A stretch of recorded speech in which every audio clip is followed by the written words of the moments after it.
Oi pessoal, tudo bem? Eu sou Emanuele Padilha e eu sou Esté Gabriele e sejam bem-vindos ao EMAFAcast.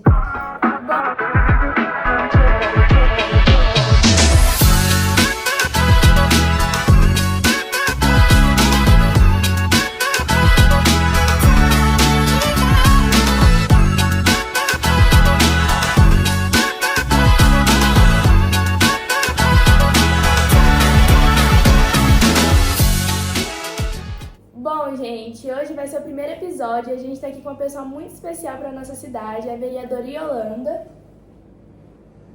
Olá, boa tarde, meninas. Boa tarde. Que prazer ser a primeira, para dar abertura aí a esse podcast, um mês especial nosso, das mulheres, e eu agradeço desde já pelo convite. E é um prazer nosso também recebê-la aqui. Bom, vamos começar com as perguntas? Vamos. Como foi ingressar a sua carreira nessa área de trabalho? Você fala na política, na campanha. Então, foi assim, era um sonho, não comentado, mas para mim mesma, guardadinha. E aí, há uns 8 anos atrás, essa chama começou a arder de uma forma mais... como é que eu posso explicar? Com mais frequência, E aí eu troquei uma ideia com meu esposo, falei, o que você acha? Eu tenho vontade de ser vereadora, porque eu posso ter acesso a lugares que eu, só como uma cidadã, eu não consigo entrar. Aí ele falou assim, vamos esperar mais um pouquinho? Eu falei, tudo bem. E aí com isso eu entrei na psicanálise e a partir daí a chama dobrou, porque como terapeuta eu vi que eu poderia, ingressando também na política, eu poderia ter acesso, como eu falei antes, a lugares que como cidadão normal eu teria mais dificuldade. Por exemplo, poderia entrar nas escolas com algum tipo de trabalho voltado aí, a autoconhecimento, identidade da pessoa, enfim, uma terapia mesmo. E aí então, nessa última eleição apareceu a oportunidade e assim, tudo no tempo de Deus, as coisas encaminham muito bem, as portas se abrem, foi tudo muito voluntário. E aí eu ingressei, deu tudo certo, graças a Deus fui bem aceita, tanto é que fui eleita aí em segundo lugar com 524 votos e assim, é incrível. Então assim, a senhora sofreu muito preconceito por ser mulher, críticas assim no início e nessa área de trabalho? Olha, eu não vou dizer que eu sofri um preconceito por ser mulher. Na verdade, a política em si, ela não é, me parece, pelo meu ponto de vista, de dar tanto espaço para a mulher. Porque Metivira ainda tem uma certa resistência quanto à mulher estar em todos os lugares. Mas nós temos capacidade, inteligência e força e coragem para poder estar em todos os lugares. Não só como vereadora, mas também como uma prefeita, como presidente. Nós temos capacidade para isso, Então, assim, eu não vou dizer que eu sofri um certo preconceito, porque eu achei que foi tranquilo. E então a senhora recebeu muito apoio familiar, Graças a Deus, eu fui carregada pelo apoio familiar. Família é a base de tudo, O esposo, os filhos foram muito compreensivos, porque assim, não vou mentir pra você, nesses 45 dias eu me joguei como se fossem os 45 últimos dias da minha vida. Até porque eu quero que deixar registrado um milagre que aconteceu na minha vida. Ninguém sabe, vocês vão ficar sabendo a partir de agora e que fique registrado para que as gerações futuras ouçam. Mas eu estava com uma documentação em mãos, a qual tinha todos os traços positivos para mim estar com o câncer. Entendeu? Então eu fiz a campanha no meio de um processo particular difícil. Mas o que eu fiz? Eu falei assim, quer saber? Eu vou me jogar. Eu vou me jogar porque não sei quanto tempo eu vou ter de vida, mas eu quero fazer que sejam os 45 dias melhores, porque quem sabe eu não vou ter acesso a essas pessoas depois. Então, assim, vai que eu não ganhe. Porque a gente nunca entra com aquela convicção, se eu vou ganhar, eu vou ganhar. A gente sempre fica meio assim, porque é tudo muito incerto. Não é nada certeiro, vou entrar e já ganhei. Não é igual aquela musiquinha, já ganhou? Tan, tan, tan. Não funciona assim, Então, o que eu fiz? Eu me joguei nesses 45 dias de corpo e alma, E os meus filhos foram muito compreensivos, tanto o Rodriguinho, que é o maior, quanto o Otávio, que é o menor. Meu esposo rende comigo, meus pais me dando total suporte com os meninos, a família em peso ajudando. Então, tipo assim, eles fizeram toda a diferença na campanha. E como foi descobrir e receber a notícia de que a senhora havia sido eleita? Foi maravilhoso, um misto de emoções, né? A gente estava todo mundo aqui no comitê. E aí aquela expectativa, esse negócio do online, ele é bom, né? Mas só que assim, a pressão vai subindo conforme os números vai subindo, vai caindo, a pressão fica oscilando, né?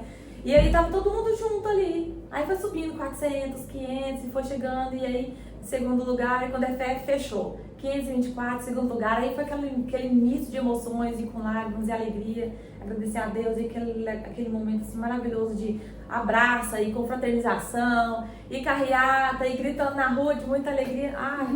Todos vocês merecem viver esse momento, tá bom? Já fica a dica. Se Deus quiser, a gente Vamos vai fazer ver. novas vereadoras. E nos fale um pouco sobre suas formações e o porquê a senhora as escolheu.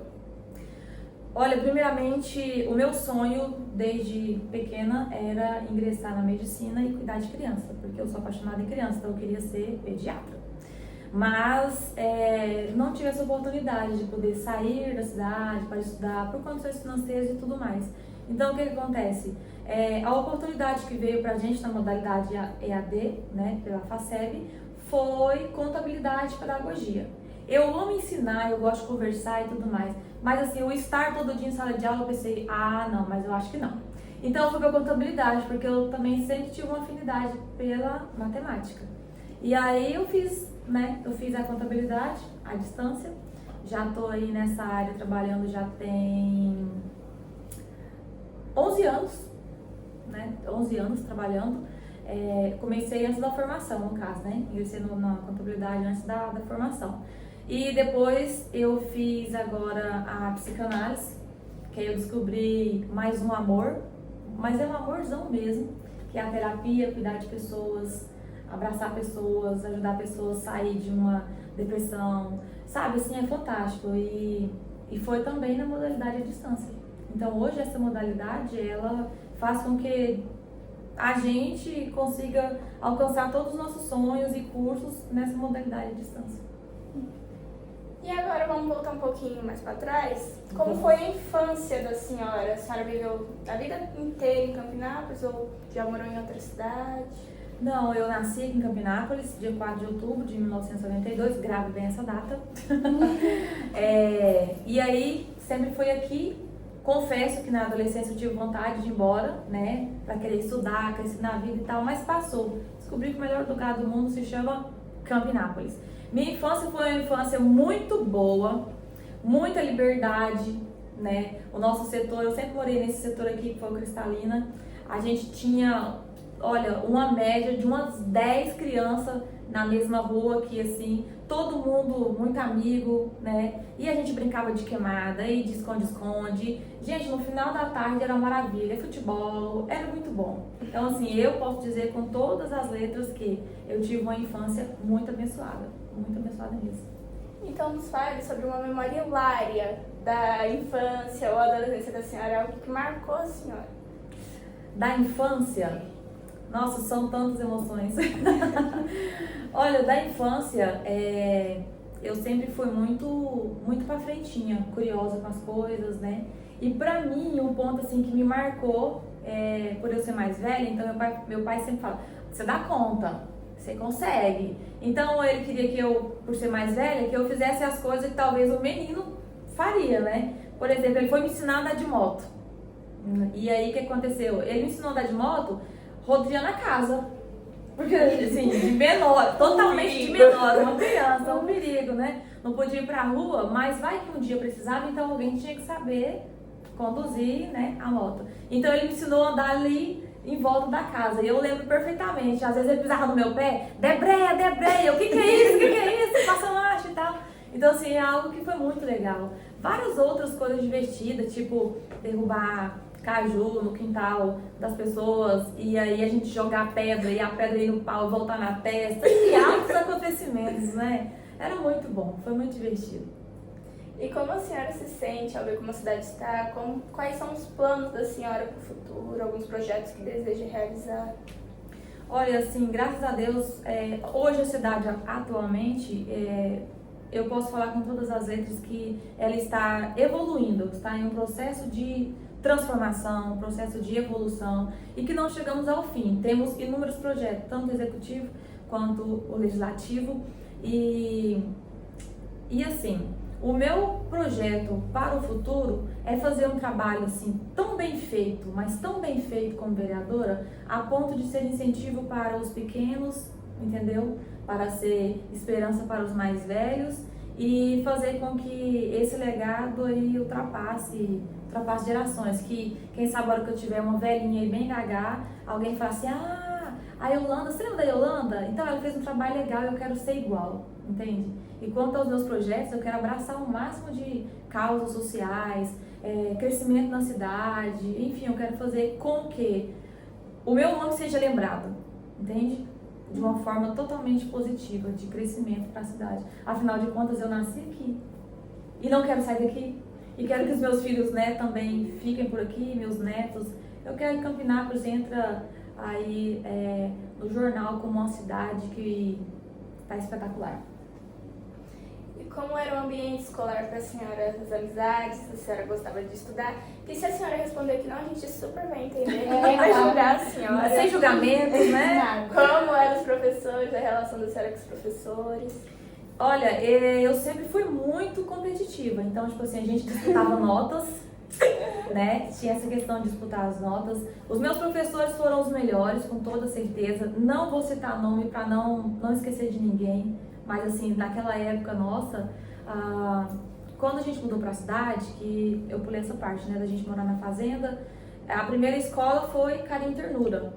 Então lá, eu até hoje parece que as sopas de hoje não tem aquele gostinho daquela época. Realmente. Né? Era parquinho e sempre fui de muita amizade na escola, nunca tive problema quanto a isso. Depois eu vim para Anastácio também, que foi fantástico. Não sei se ainda tem os banquinhos atrás. Sim. Eu sou do lançamento dos banquinhos, tá? Boa tarde. Então assim, que lá pra gente foi fantástico. A gente copiava no quadro rapidão para poder ir sentar lá fora para fazer a atividade. E ali era altas conversas, nós era muito profissional também. Principalmente com o professor, que eu não vou contar o nome, mas ele é muito custosinho, de querer falar de outros assuntos, porque ele era bom de assunto, pra deixar a tarefa, entendeu? Não estava muito afim. A matéria era matemática, né? Por aí vocês vão calculando aí nessa época quem que seria mais ou menos. Só e aí veio um nome na cabeça. E aí, assim, então a gente era muito bom, né? Os campeonatos que tinha, eu participei, eu era boa de bola. Quebrei um dedo no gol pra defender, pra nós não perder. O nível de competitividade que ela teria. Bem alto. E qual que era a matéria preferida da senhora? Matemática? Eu sempre gostei de matemática. E a prova mais difícil? A prova, olha, a prova foi quando apresentaram pra gente a matemática no nível mais superior, com cateta adjacente, hipotenusa, aquelas coisas que não é de Deus, sabe? Aquela fase lá. E aí quando veio a Olimpíada de Matemática, eu até cheguei a passar a primeira fase. Aí depois eles colocaram umas coisas gregas lá e eu parei por ali. Nossa, é difícil demais, dá uma raiva só de lembrar disso. E o que a senhora mais gosta de fazer no tempo livre? Olha, de verdade, meu tempo livre ele é bem curtinho, né? Então hoje, como eu tenho um bebezinho, então eu gosto de ficar aproveitando ele, maçando ele, beijando ele. Bom, gente, agora a gente vai para a segunda rodada de perguntas. A gente vai ser tipo um Raptbooks, tá? Vou te fazer uma pergunta e você só responde a primeira coisa que vem na cabeça. Ai, meu Deus. Vamos lá, né? É uma dinâmica, tá? Tá. Um cantor. Ai, Fernandinho. Um estilo de música. Ai, misto. Eu gosto de tudo. Como é que faz? Uma série. Não gosto. Um filme. Esse rir não vai pro céu, não, sincero. Um filme. O Milagre da Fé. Cite 3 comidas preferidas. Frango com gueroba, frango com piqui e lasanha. Eu acho que a senhora não gosta nem um pouquinho de frango. Um país que gostaria de conhecer. Ai, gente, meus sonhos é conhecer a Suíça. Agora a gente vai para a parte final, tá? O que a senhora deseja conquistar e quais são os seus sonhos e metas para o futuro? Ai, o que eu desejo cada vez conquistar o mundo. Olha, metas para o futuro é como eu quero usar até a mesma resposta que eu coloquei aqui. Nesse cenário que eu tô nele, eu quero fazer um trabalho assim muito bem feito, se Deus quiser, para que o meu nome venha a ser lembrado por gerações e servir de exemplo aí para vocês, inclusive, né, para as crianças. E é isso, dá muito orgulho para os meus filhos e falar assim, nossa, mas a minha mãe era fera. A minha mãe foi aquela. A minha mãe arrasou. Ela fez de tudo. Existe um mito do... Existe alguma coisa que a senhora não gosta do seu trabalho? Uma coisa que a senhora quer que mude? No meu trabalho. É algum mito ou senso comum, assim, que as pessoas falam que é tal coisa, mas a senhora discorda completamente? Falando do meu trabalho como vereadora ou... Pode ser, né? Qualquer um. Tá, então vamos como vereadora. Bom, como vereadora, tem um mito de achar que o vereador consegue fazer tudo. Realmente não existe. Eu falo que não é verdade essa questão do vereador fazer tudo, porque antes eu também pensava, até eu entrar, entendeu? Porque que acontece? A gente é um efeito, como que eu posso falar? É meio que uma catraquinha assim, onde um depende do outro. Então, se eu achava que o vereador chegou, eu achei que eu já poderia entrar e já ia entrar tocando terror, entendeu? Resolvendo todos os problemas de uma vez. Mas eu percebi que não, que existe uma sequência a ser cumprida, a ser exigida. E com isso faz com que vai criando, num espaço de tempo, 1 mês, 2 meses. E para quem é colérica da vida como eu, a gente fica doido, descabela. Porque que é um negócio assim. Se você pudesse dar apenas um conselho para as pessoas que querem entrar, né, nessa vida de política, qual seria o conselho? Olha, o conselho que eu tenho é que você rompa todos os medos que a gente sempre tem, as inseguranças, e que vá, entendeu? Que faça. Porque, assim, deixar registrado, deixar um legado, exige coragem. Então, assim, o meu conselho hoje vai ser voltado para as mulheres, porque o mês é das mulheres, né? Então, eu quero dizer para vocês, meninas, se vocês têm um sonho de ingressar na política, pois entre, se planeje, se programe e faça acontecer. Porque quando a gente chega no desejado, a gente vê o tanto que a gente consegue alcançar pessoas. Afinal de contas, a nossa vida, ela se resume em pessoas, né? Então é isso. Infelizmente, chegamos ao fim desse episódio do EmafaCast. Gostaria de agradecer mais uma vez a senhora, né, por disponibilizar esse espaço aqui para gravação e por aceitar fazer essa entrevista e estar aqui com a gente. Sou eu quem agradece. Muito obrigada, tá? Para mim é uma honra em uma cidade, né, do tamanho da nossa, com tantas mulheres incríveis a qual a gente tem, vocês escolherem a minha pessoa. Eu me sinto muito honrada. Então tá, gente. Tchau e até o próximo episódio.